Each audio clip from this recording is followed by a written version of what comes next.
It's the Unpopular Front podcast with Ben Yudishin for the Left and Loud. I'm Ben Yudishin for the Left and Loud. Where's the music?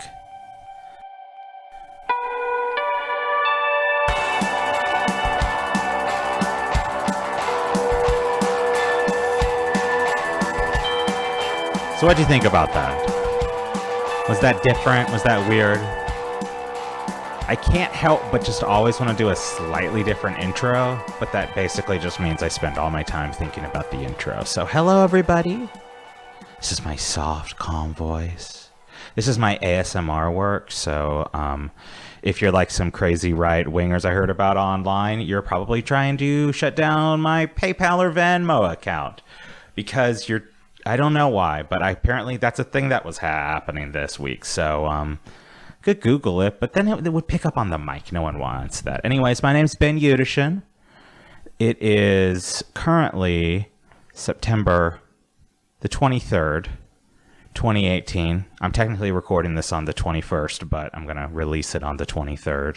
For this episode, we have a guest. His name is Djene Bajalan. He is the assistant professor of history at Missouri State University. He's a British guy. He's a smart guy. He's a left guy.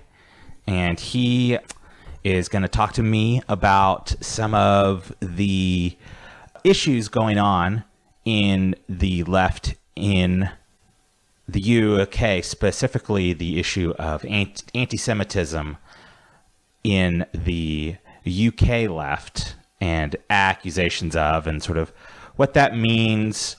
Is it actually anti-Semitism? How do those, especially like, left Jews like myself and like Ari and like other guests that we've had on. We've had a lot of left-wing Jews on this show. So, I think it's an important lesson and thing to learn about for our own organizing and our own conversations with our families. So later on in the show, we're going to have Djene. But first off, I wanted to talk about an article I just wrote and I put up on unpopularfront.com.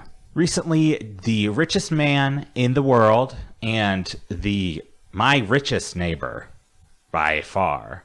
I guess it's impossible for it to not be. That's the beauty of being the richest person in the world. Jeff Bezos just announced a new philanthropy fund that he is going to start running because he's the richest man on earth. I think that's the main reason. Why else would you run a philanthropy fund? I guess, obviously there's like the moral good, but let's be honest, a lot of the super billionaires have these funds, and at least partially, it's commodified to help their self-image and as PR.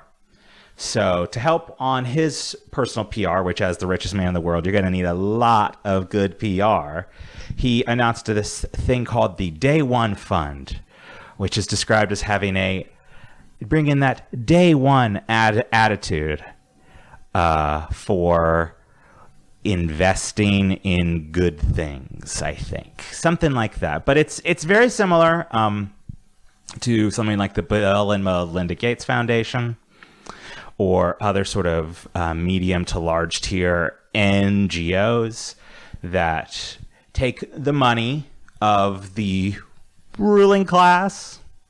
Can we say that? I think they're the ruling class if they're like billionaires, right?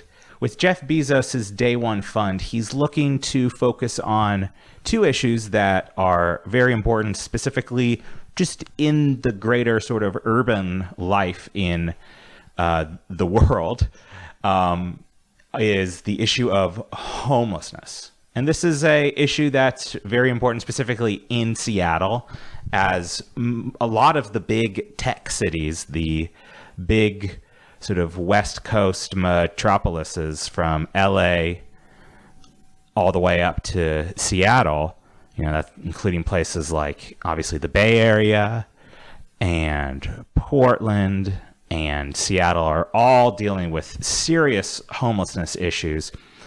A lot of it because of unevenly distributed wealth and value that's being brought into these communities, which is raising the, price of living and the cost of living for average people, and especially those who are on the line of poverty. So it's a little bit ironic,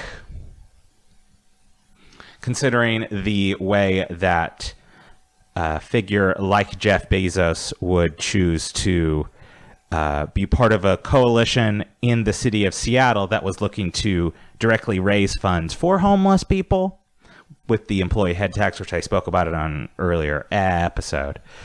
And then to see that he wants to take it for himself. He wants this to be an issue that he can kind of make a big stand on. And, there's multiple angles that to be suspicious of this kind of action. First, we shouldn't depend as a society as like a community on particular billionaires or the largesse of particular people and their charity and like the social pressure of them to do something even as our way of creating a more humane and egalitarian society. So these actions, while they're nice, it's great. I mean, if someone came up to me and had a bunch of money and said I could just take it, I would obviously take it, because we all are part of the precarious people. But that doesn't mean that it's what we should want.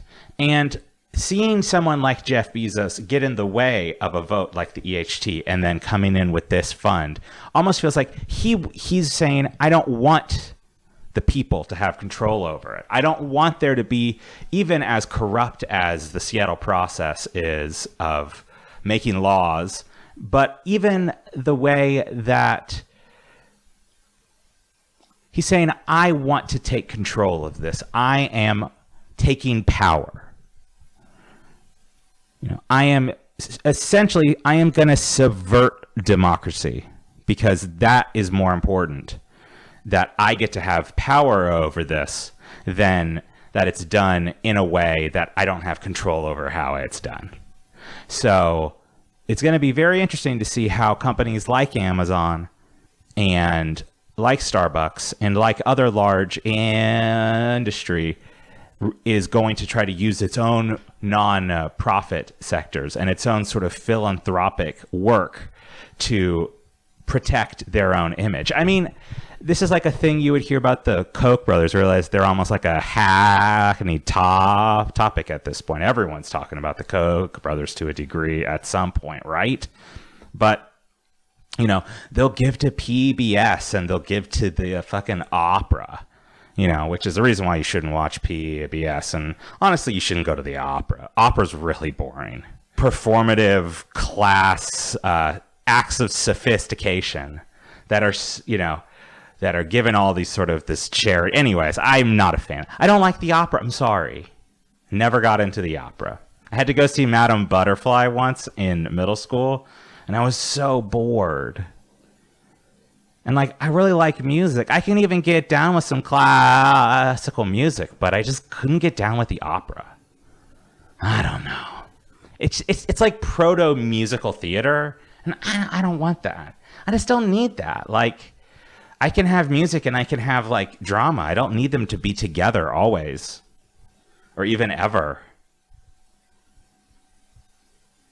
Another big issue is obviously close to my heart. If you follow me on Twitter or you've met me, it's the issue of childcare, and preschool and just general early childhood development would be an area where Jeff Bezos's day one plan would focus on helping kids be kindergarten ready, which is a term, that everyone is very focused on in the early childhood development community. I think largely because that's where we then pass it off. It's the kindergarten. It's like, okay, now you're into the next stage of sort of the grand apparatus to fill, a child's life and care. Anyways, the focus on preschools and daycare centers from the Day One Fund is a interesting choice,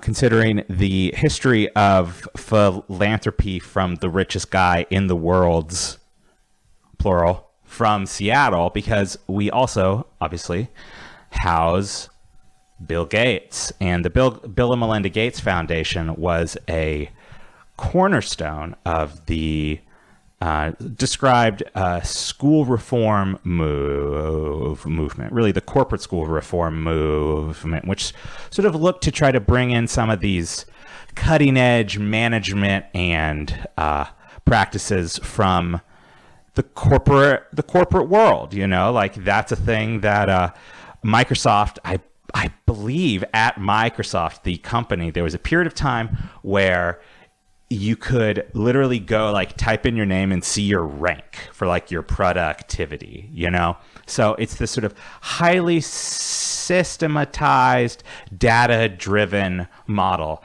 And a lot of that is what drove a lot of the forces behind things like increasing use of standardized tests in schools and increasing funding and support for charter schools, which were able to sort of subvert certain labor relations with teachers' unions, which is probably a big reason how they were able to get funding, was it's a great way to break the teachers' unions to support these different school formations, which really there isn't a ton of evidence that they really are any better, if not worse. It's just we were looking for, or at least this sort of wing of education policy makers, and also a lot of philanthropic billionaires with sort of a Einstein meets Jesus, sort of that double super Jew idea that I'm going to like be smarter and I'm going to know and I'm going to make this happen because I'm so smart.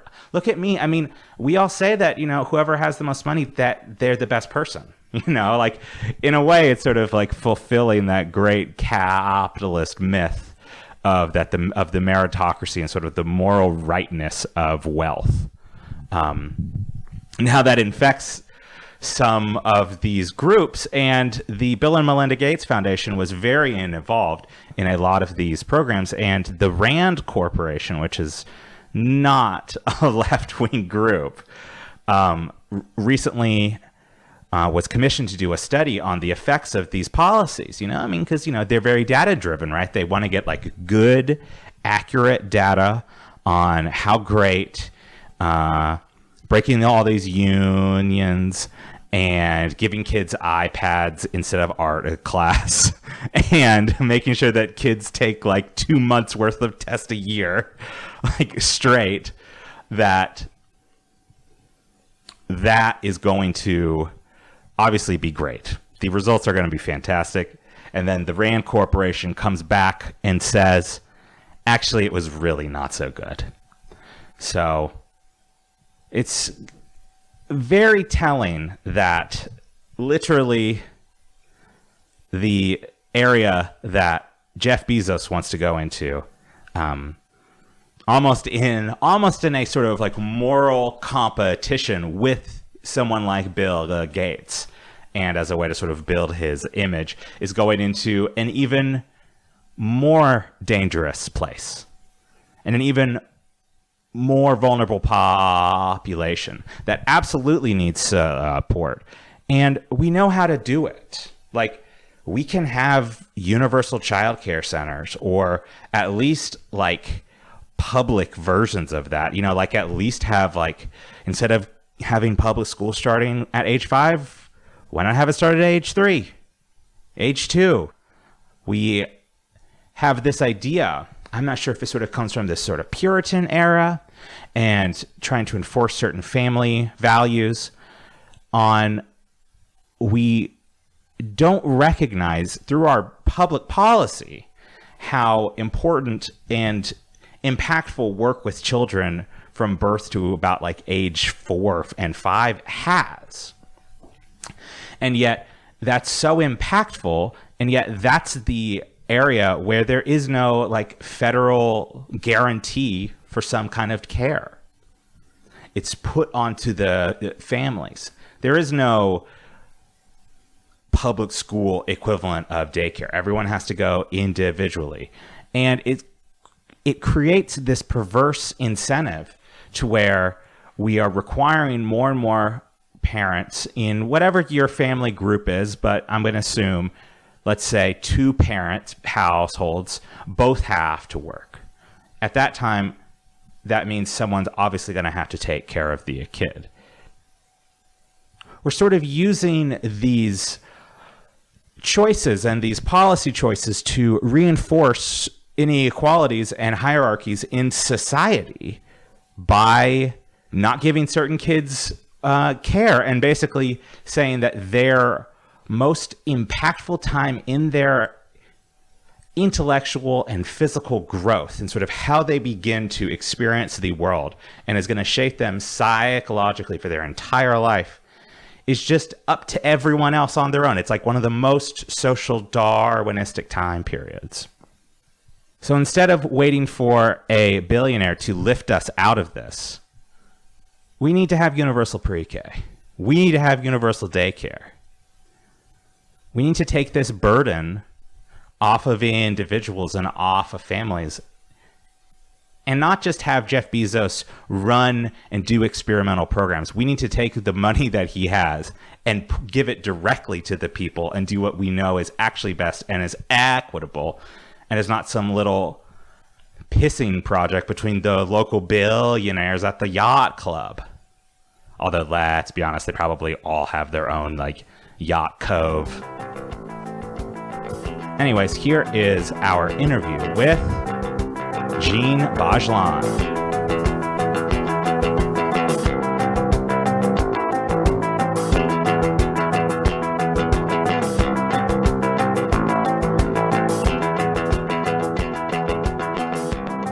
Very much. Well, thank you so much, Djene, for coming on. So I guess I just wanted to, probably just sort of tell a little bit about yourself. You can talk about being a Polynesian, being from Hull. I don't know a lot about England, the UK, and especially the sort of different regions outside of like the big ones. So yeah. You can tell me. I love regional gossip and like regional prejudices, So like, yeah. I feel you. Well, America's full of them, isn't it? So that's what makes it fun. Yeah, it's an entire country just built around having reasons to be distrustful of people who are incredibly similar to you. So, one state over. Yeah, exactly. So, all right. So, with us today is Djene Bajalan, the assistant professor of history at Missouri State University. Thanks for coming on, Djene. Thank you so much for having me, Ben. This is exciting. He is a smart guy, and he knows a lot about a lot of stuff. But I wanted specifically to have you on today to talk about an issue that has seemed to be sort of like an underlying thing you sort of hear about in sort of the, Anglo-centric left press about issues of antisemitism with the British left and sort of at least accusations of, and Djene has a really great experience and knowledge with that. So if you could just start though first telling us kind of about yourself and who you are and what brought you to the left and your own work as a professor. Yeah, sure. So like you said, my name's Djene Bajalan, and I am originally from the United Kingdom, but I am very lucky to work here in Missouri. So I now live full-time in America, and I work at Missouri State University, which is in Springfield. And basically, I am a historian of the Middle East. And also, it's important to note this, I am a member of the Labour Party, although I don't represent the Labour Party in any official capacity or any sense like that. I'm just a regular member of the political party. But now, yes, I live in the United States. My work focuses primarily on the history of the Middle East, and more specifically the sort of 19th and early 20th century. I work on issues pertaining to nationalism in the Middle East and specifically the Kurdish community. But sort of my interest in this issue to do with anti-Semitism and the debates surrounding anti-Semitism in both the United Kingdom in general and the Labour Party more specifically, I kind of have an interest in it from both directions, both as a scholar who works on the Middle East, not specifically on the Israel-Palestine question, but definitely that is an area that I have to teach on, and I have to at least try and keep relatively up to date with the literature on. And of course, as a member of the Labour Party and somebody who sort of generally supports sort of, I don't like to use the word centre-left or anything like this, but I would define myself as someone maybe as a sort of left social democrat, someone who sort of supports working within the parliamentary system, but has a certain political perspective. So I have an interest both as kind of as someone with an interest, a professional interest in the history and politics of the Middle East, but also as a citizen of the United Kingdom. Absolutely. Yeah. So how has your experience teaching this helped in sort of knowing so much about that sort of turn of the century time period, sort of as the modern world sort of came out of that sort of post-imperial project? Sort of how has that informed your view on the politics of the Labour Party now? That's a good question. I mean, on the specifics of the Israel-Palestine question and anti-Semitism, or more generally in terms of both really. Well, I mean, in terms of sort of my general perspectives as someone who works on history, and I'm not an expert by any stretch of the imagination in British history, but I mean, I would definitely say that sort of some of the important things that, being a historian gives you perspective on is just sort of how rapidly norms change, how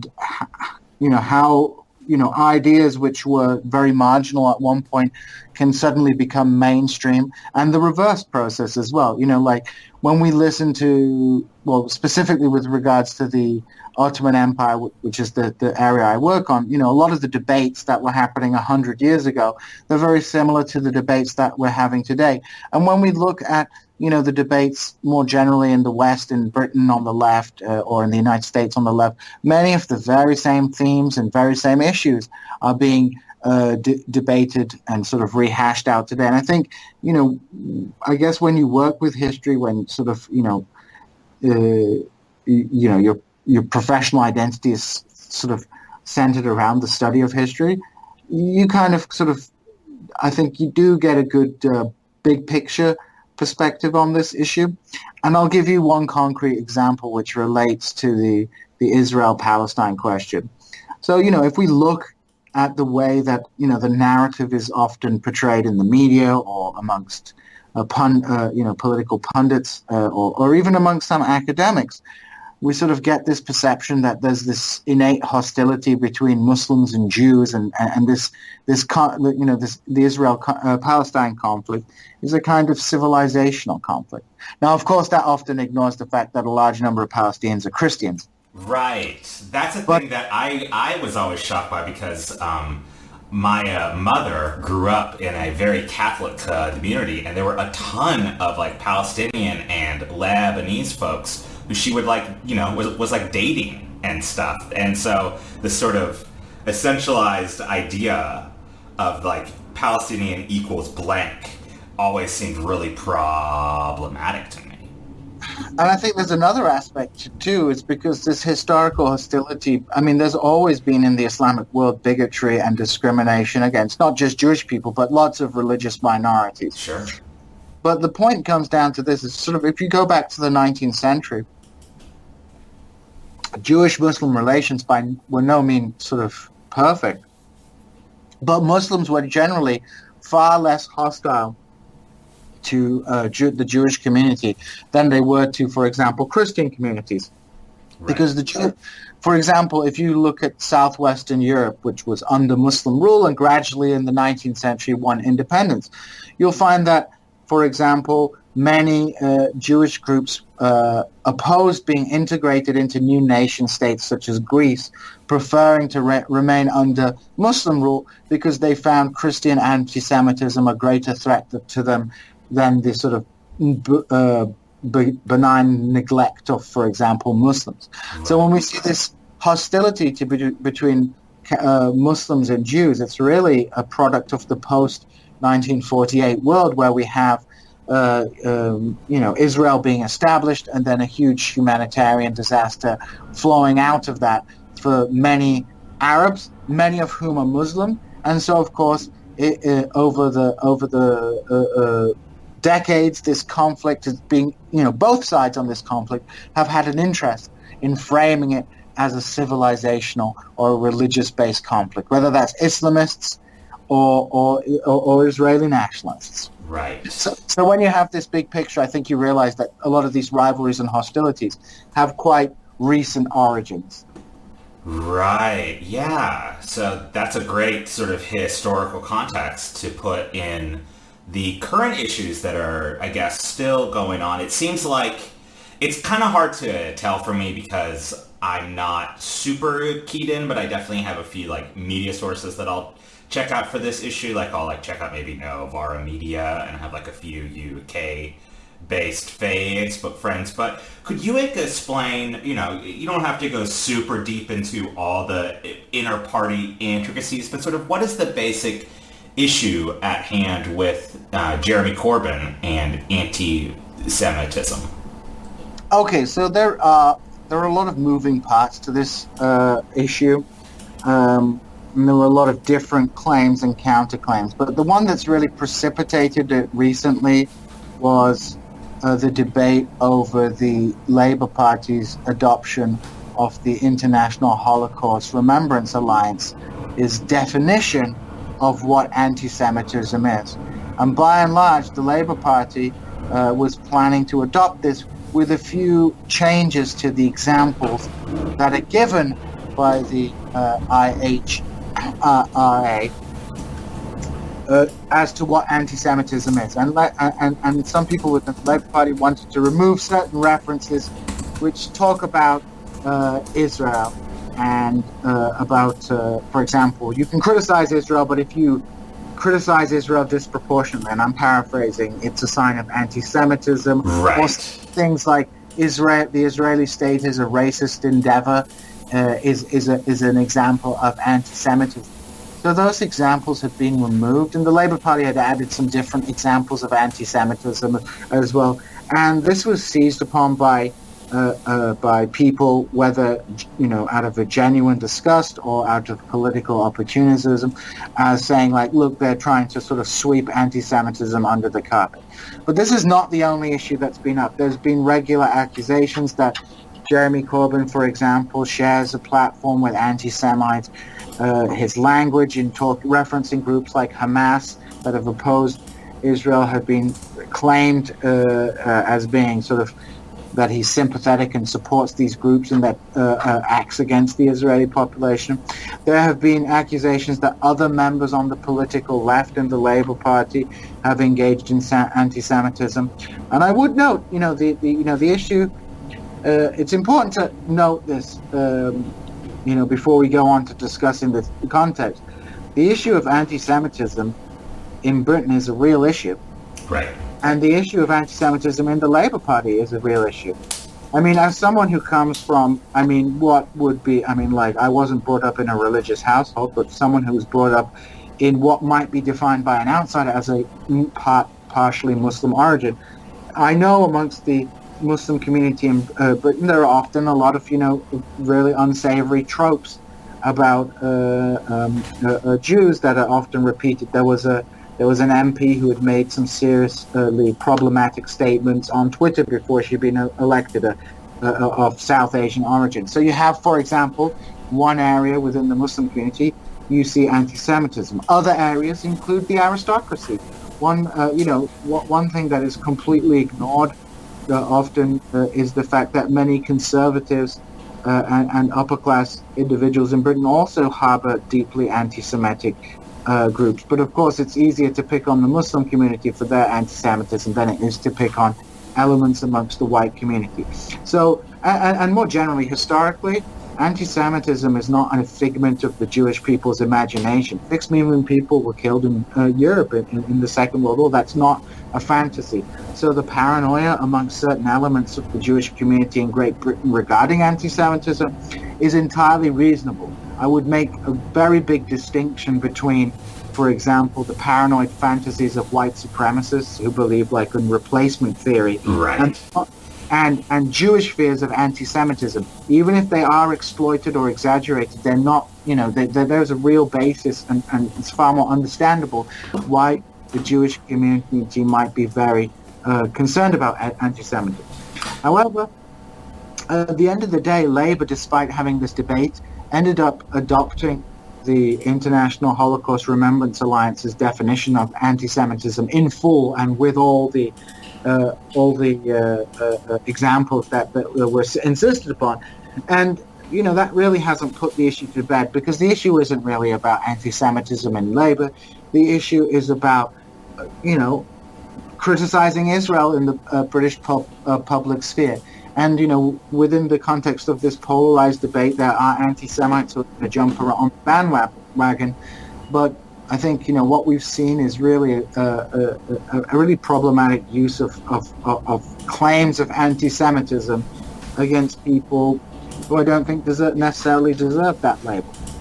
Yeah, it really kind of reminds me of a phrasing that you would hear a lot sort of in sort of the left liberal conversation here in the States about the weaponization of certain issues. And, I don't want to get into the identity politics conversation, but it reminds me of a similar dynamic where there are certain issues that are sort of conflated as it's a policy or a principle that is not inherently racialized, but it then sort of becomes racialized because of the political language and the frame that's being used. And as like a anti-Zionist Jew, it's just a thing I feel like that I've been banging my head against with my family and with other with like liberal Zionists for years, about like, just because someone is critical of the ethno-state, it doesn't mean that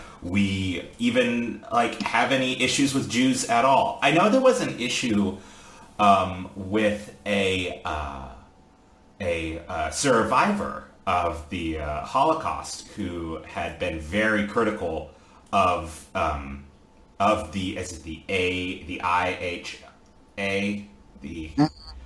yes. Yeah. Yeah, well, one of the key accusations of anti-Semitism was directed against Jeremy Corbyn, was that he attended an event in which Israel was compared to the Nazis, right? Basically, this comparison that Israel are the Nazis. Now, of course, that comparison is often really quite cynically used by people who want to say anti-Semitic things. But, context is important. The guy saying this was a survivor of the Holocaust. If anyone gets to say that Israel behaving like Nazis, it is a survivor of the Holocaust. Right. I might not agree with that particular assessment, and I don't necessarily always feel comfortable with making that particularly emotive comparison. I can understand why people do it, but I just don't think it really helps the conversation along. But it's hardly an indictment. And the irony is, one of the individuals who was critical, one of the Labour MPs who was critical of Jeremy Corbyn, had attended the same event. So this is really, basically, this scandal is it seems to me largely manufactured, and for a very cynical political reason. I think there are people within the British establishment who are very concerned about a left-wing Labour government, and I think they see that this is an excellent wedge issue, a good issue to divide the Labour Party on. And I think there are elements within the right wing of the Labour Party who believe that this is a way that they can try and regain power within a party. Because the problem is for the Blairites in the party is that, maybe they could handle being out of power for, let's say, one electoral cycle. Right. But the problem they have is, as party democratization expands, and this is going to be a big issue at the upcoming Labour conference, their ability to return to power is going to be harder and harder. If you have these popular elections for the Labour leadership, well, it's going to be harder for people like, people who have centrist positions that are unpopular amongst the membership to gain any ground within the party. So I think that they may also cynically be using this. But then, of course, I think there is some genuine fear and concern coming out of the Jewish community, which, you can be understand, especially as we see, like the Jewish establishment, newspapers in Great Britain have called, Jeremy Corbyn an existential threat. And the fundamental problem is it's because of this elision of, the notion of Jewishness and the notion of the state of Israel and, the Israeli identity.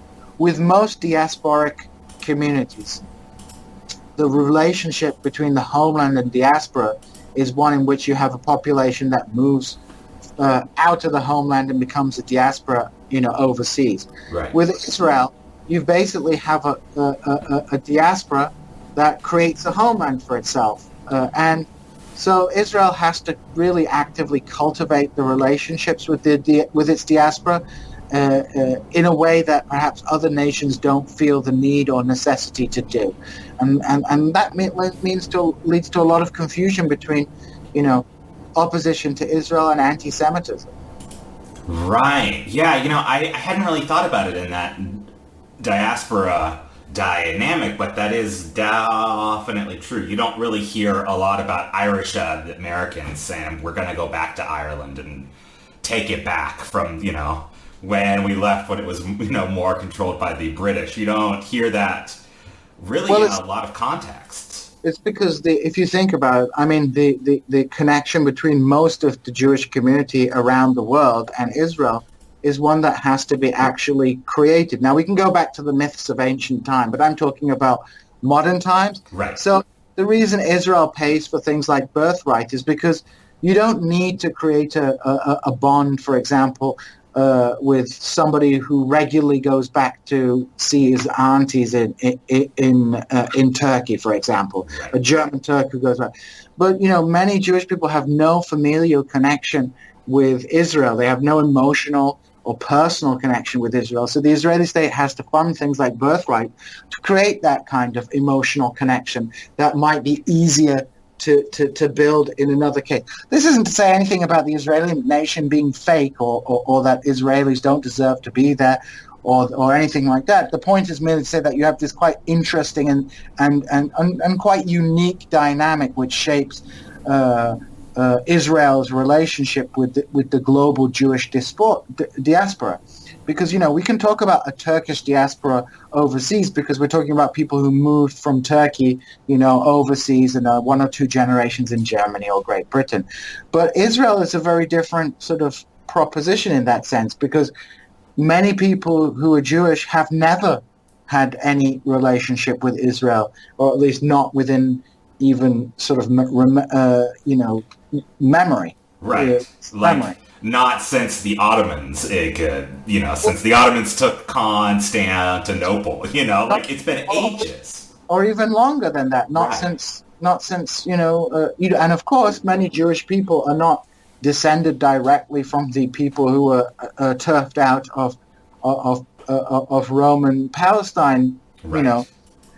There were converts over the years. People converted to Judaism, and it's a complicated identity. And it's always in two places because on one hand, one has to respect, the Israeli people's, national identity and right of self-determination and things like, their right to move to that region. I don't have any opposition to Israelis moving to Jewish people moving to this place, which is really important to their religious tradition. Right. But, it has to be understood that, there is an indigenous population. Exactly. And they don't believe, I think Chuck Schumer made a comment about it. It was like, the Palestinians don't believe in the Torah. Well, of course not, because they're not part of your religious community. Right, yeah, that's like getting mad that like the Buddhist guy down the street doesn't like believe in Jesus. That doesn't mean you can't be neighbors with him or share like a government or a community. Exactly. Yeah,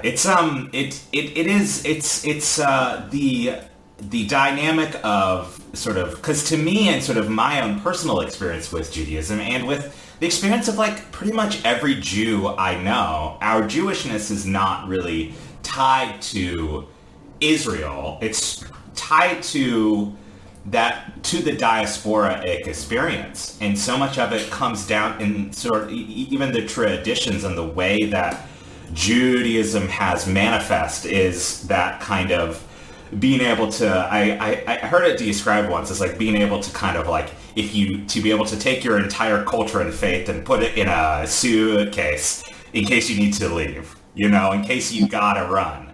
So like that experience and that trauma, and then obviously, the horrors of the early 20th century, to me, that is almost more indicative of the Jewish experience. And then to see a very particular idea then become conflated with all of Judaism seems really dangerous to me. And it seems very much playing into kinds of nationalism that, as a left, I feel like we have to be against. Like, not, even, not excusing the, acts of colonization and violence and, the moving of an indigenous population, but I really feel like even the principle of certain kinds of nationalism need to be at least very questioned on the left. I mean, I would agree with that. I mean, I think a lot of these things do need to be questioned on the left. I mean, I think the thing about Israel is that until, let's say, the 1990s, it was possible to create plausibly a narrative that Israel is a plucky liberal democracy sitting in the Middle East, and it is surrounded by Arab, despots right. who hate gay people. Don't we love gay people in Israel? Or sort of using cultural politics. Well, even looking at political institutions. So, between the 1950s and the 1990s, you have basically dictatorships across the Arab world who are in conflict with it. So you could portray this as not as a conflict between Israelis and Palestinians, but a conflict between Arabs, the tens of millions of Arabs, right, and a couple of million Jews living on a strip of land on the edge of the Mediterranean Ocean. And you have this sort of dynamic where, well, yes, of course, from that perspective, it is entirely possible to create a plausible liberal narrative. Now, of course, that plausible liberal narrative needs to ignore or prune some very, important historical facts. But the point is that it's not an entirely unreasonable point to be made. However, in the 1970s and 80s, we basically see peace being, negotiated between Israel and its Arab neighbors. So basically the international aspect of the Israeli-Arab conflict is by and large resolved. I mean, of course, there is still wars of words and so on and so forth. But, countries like Saudi Arabia and Egypt have relatively good relationships with the Israelis. Yeah. So what we have now is a different situation where it's not an Arab-Israeli conflict anymore. It's an Israeli-Palestinian conflict. And in that conflict, it is really hard to construct a plausible narrative where the Israelis are not basically seizing land from the indigenous people, gobbling up most of the resources and, creating what can only be described as a variation of an apartheid state. Pedants on the Israeli-Palestinian question will go, well, no, there are Arabs living within Israel and they have citizenship. And the point isn't that when people use the analogy that Israel is an apartheid state, isn't that it's exactly like the apartheid state. For example, the concept of race and whiteness, which is so central to North American nationalism or South African nationalism, while not sort of absent in Israel, you have this conflict between Oriental and Western Jews. but it's not central. But there are other lines of exclusion. So in some ways, Israel, looks like a white settler colonial state in North America or Africa. But in other ways, the way that the Israeli identity is constructed is a lot more like a nationalism in the Balkans or a nationalism in the Middle East, in the sense that the line is a kind of religious cultural line rather than a skin color line. Although, those things. So there are, of course, it's not exactly like an apartheid system, but basically what we have is a state that, through legal and administrative mechanisms, ensures a Jewish supremacy in the historical land of Palestine or the historical kingdom of Israel. That's what we exist. Now, they use all kinds of mechanisms to pretend that's not what they're doing, but this is becoming increasingly obvious. And, the more this violence continues, and it's one-sided violence, even regular people who are not particularly politicized will be like, these Israelis don't seem like the good guys that they're portrayed to be. And, this is, with the proliferation of new different media sources, it's easier to get pictures from the region. We actually see what the Israeli soldiers are doing. It becomes harder for people to really defend what Israel is doing in these regions. Yeah, and that dichotomy is I feel like it's kind of it's a looming crisis for American Jews in our relationship to Israel, because I just as diasporic Jews are, in general, more left, definitely more liberal, and even among my generation, I'm 31, are becoming much more comfortable with judging a country that acts the way that Israel acts towards its own, I guess minorities, although technically, Palestinians are probably going to overtake. Are there technically more Arab Palestinians?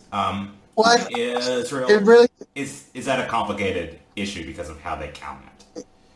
It's a complicated issue because of jurisdiction. So, of course, within Israel proper, the territory is recognized as Israel. I think Arabs are roughly a fifth of the population. So there's a significant minority who have Israeli citizenship. They're sometimes erroneously called Israeli Arabs. I don't know. I've known very few Palestinian citizens of Israel who would see themselves like that. Right. Because there are groups such as the Druze and the Bedouin who have better relationships with the Israelis, who are kind of hived off from the rest of the Arab community. But this is some classic divide and rule thing. The notion of an Israeli Arab is basically constructed in order to basically ignore the fact that, the Palestinian nation is divided. You have this minority living within Israel with citizenship, but their cousins and relatives living across the armistice, the borderline, Israel's internal border between the occupied territories and Israel proper. They're entirely divided. I find it completely perverse that someone who's lived in New York City all their life can go and buy a house and become a citizen in Israel overnight, when someone from the West Bank whose cousin lives in a village in Israel has no right even, to go purchase and live in housing and live in that territory. Right. The point isn't to take away the right of the New York Jew to move to Palestine, but to give the right of the Palestinian to move freely within their own historical homeland. Exactly. Yeah, it's a really perverse use of borders as a way to really just to expand a very particular kind of political project. I'm curious how race works in this. You had spoken about kind of how like a sense of whiteness is, again, it's a very modern thing, and how do you think that maybe some of these more colonial Western ideas of race are infecting and affecting the Jewish community in Israel, and how that's because I kind of see that, maybe this is a simplistic reading, but I see that as a possible political opening for those who are critical of Israel to make a case to liberal Jews who might be on the offense. That's a good question. Again, I wouldn't want to make too many comments on the internal politics of Israel because it's really not my area of expertise. But certainly certainly there are some important, as things that we need to think about. For example, in Israel, you have deep divisions between various elements of the community. And what I mean by that is you end up, you have black Jewish population, you have from Africa, you have Oriental Jews from the Middle East, you have Western Jews from Europe and North America, and there are obviously rivalries and conflicts between those groups. For example, Russian Jewish immigrants are often a lot more right-wing, often have a strong sense of racial identity, white racial identity, and there are Western Jews from Europe and North America who look down on the Middle Eastern Jews who come from this region, and all of them have different identities. Relations. The irony is, it wasn't Middle Eastern Jews who built Israel. Most Middle Eastern Jews came to Israel after they were ethnically cleansed from their country. Right. Their countries. And this is actually something Israel uses cynically. Whenever the Palestinians spoke about, we want the right of return to our country, the Israelis go, well, what about the right of the Middle Eastern Jews who were thrown out of their country? Well, the point is, it wasn't Palestinians who threw them out of their country. Right. It was Iraqis, Syrians, Lebanese, and other groups like that. So they're the ones who should be paying the cost, not the Palestinians. But the Middle Eastern Jews, many of them are very hardcore Israeli supporters, and it's kind of understandable because they have no other optional identity. They have nowhere to flee to, basically. Right. They can't go back to their homeland. There's a kind of a really negative influence of Western Jews who, they can go on Israel on holiday and they can be really hardcore, but they actually don't have to live on the ground in Israel. If worse comes to worse, they can come back to America or France or so on and so forth. So I often feel that that there are important distinctions to be made between different elements of the Jewish community within Israel and their relationship with the Israeli state. Djene, thank you so much for coming on. This has been great. You were bringing that knowledge, you're bringing that heat. I really appreciate it. Well, thank you so much for inviting me.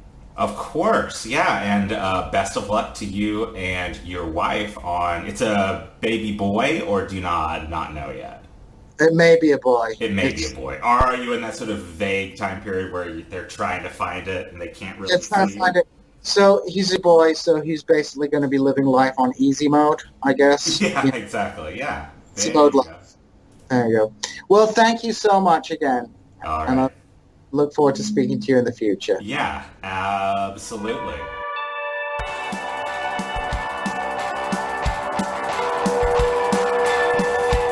Okay. Thanks to Djene for coming on. This has been Unpopular Front, the podcast. Go to unpopularfront.com for more episodes, articles. You can follow me on Twitter at MarxistManning. If you enjoyed the show, sign up for our Patreon at patreon.com/unpopularfront. And tell your friends. We're going to try to do this every week until I die. That's my commitment to you. This has been Ben Yudishin signing out with Unpopular Front. Bye-bye.